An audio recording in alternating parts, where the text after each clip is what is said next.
આયોજન કરવામાં આવ્યું। બારિયા વન વિભાગ દ્વારા દાહોદ જિલ્લામાં 16 અને 17 ડિસેમ્બર દરમિયાન વેટલેન્ડના પક્ષીઓની પ્રાથમિક ગણતરીનું આયોજન કરવામાં આવ્યું અને આ પ્રાથમિક વસ્તી ગણતરી ડીસીએફ બારિયા RM પરમારના માર્ગદર્શન હેઠળ 23-24 ડિસેમ્બર તથા 30-31 ડિસેમ્બર સુધી ચાલુ રહેશે।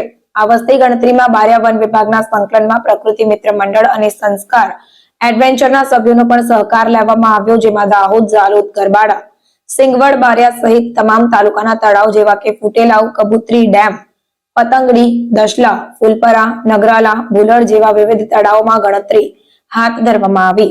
સારા પ્રમાણમાં ટોળાઓમાં પક્ષીઓ જોવા મળ્યા। એક નવો ટ્રેન્ડ શરૂ કરીને ગુજરાત વન વિભાગ ઈ-બર્ડ એપ્લિકેશનનો ઉપયોગ કરીને વસ્તી ગણતરીનું આયોજન કરી રહ્યું છે।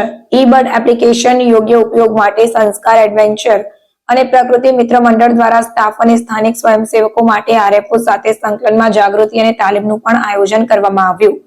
દાહોદમાં વિવિધ સ્થળોએ 100 થી વધુ પ્રજાતિઓ અને 3000 પક્ષીઓ જોવામાં આવ્યા છે। સૌથી વધુ આકર્ષણનું કેન્દ્ર લાલ ચાંચ કારચિયા બની રહી છે।